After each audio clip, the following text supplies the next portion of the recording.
Olha para essas duas imagens, essa aqui e essa, e diga qual representa melhor o trabalho infantil no Brasil. Por que defender o trabalho infantil em um país com elevado desemprego? No mundo, 210 milhões de adultos sofrem com desemprego, ao passo que existem 152 milhões de crianças trabalhando. Segundo um ganhador do Prêmio Nobel da Paz, nos últimos 20 anos, 260 milhões de crianças deixaram o trabalho infantil. No Brasil, ao menos 1,8 milhões de pessoas entre 5 e 17 anos trabalhavam em 2016, número que pode chegar a 2,5 milhões se for considerado trabalho de subsistência, segundo o Fórum Nacional de Prevenção e Erradicação do Trabalho Infantil. Mas por que o trabalho infantil volta a ser defendido no Brasil? O que falta para superar a crise e se desenvolver é colocarmos crianças para trabalhar? É preciso dizer que o trabalho infantil já era bastante difundido na primeira Revolução Industrial. Buscou-se um tipo de progresso tecnológico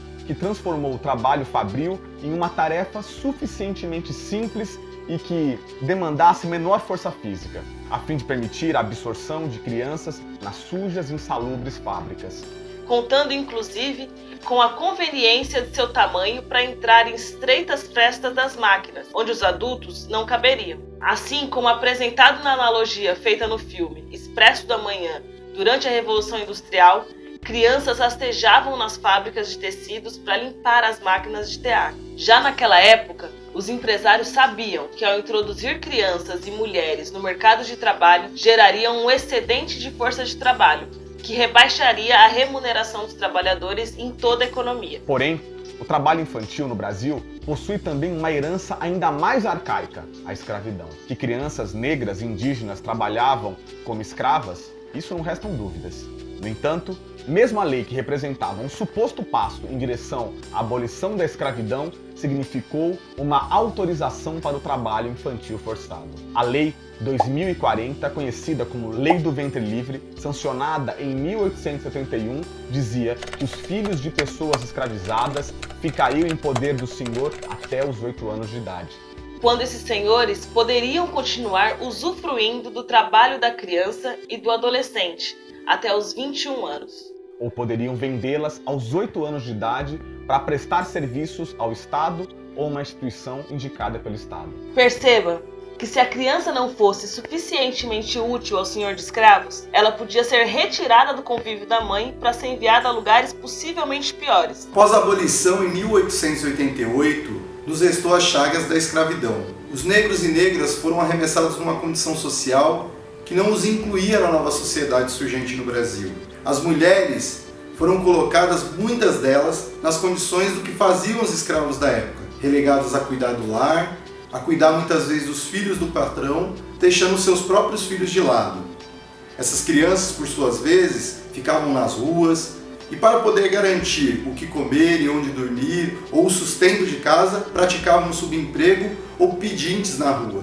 Essas crianças ficavam relegadas à marginalidade e às ruas das grandes cidades brasileiras. O quadro de exclusão social e racial constitui uma marca do Brasil no mundo, a marca da desigualdade.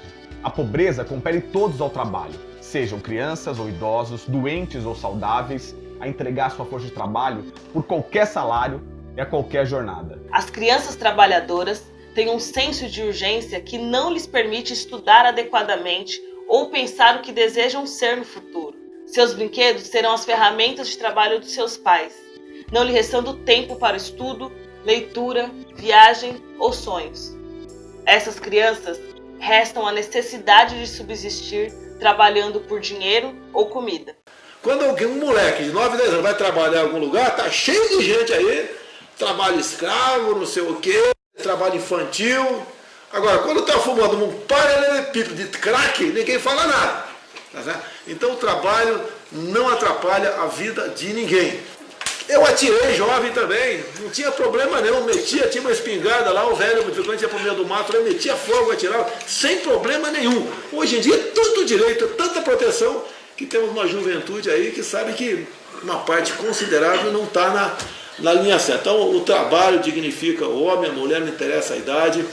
O que afasta as crianças das drogas e da marginalidade é a educação e não o trabalho. A redução do trabalho infantil no mundo foi uma conquista construída a partir de um pacto social de cuidado com as crianças no combate à desigualdade estabelecido a partir dos países centrais. Não existe país desenvolvido que tolere crianças trabalhando, visto que o trabalho infantil é um subproduto da miséria de um povo que não consegue ter suas necessidades básicas atendidas nem pela renda do trabalho, nem pela ação do Estado. Vale destacar que no Brasil, políticas como Bolsa Família, que hoje atinge milhões de brasileiros, servem para garantir a frequência na escola e muitas vezes a subsistência de várias famílias, obrigando as crianças a frequentar a escola e não os postos de trabalho.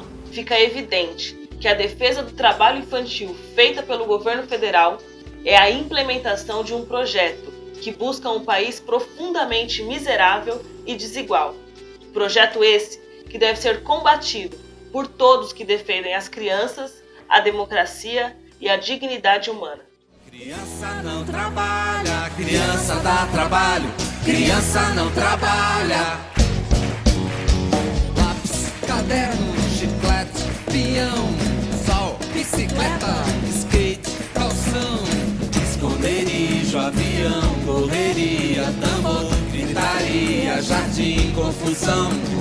Bola, pelúcia, merenda, crayon, banho de rio, banho de mar, pula-cela, bombom, tanque de areia, gnomo, sereia, pirata, baleia, manteiga no pão. Criança não trabalha, criança dá trabalho, criança não trabalha.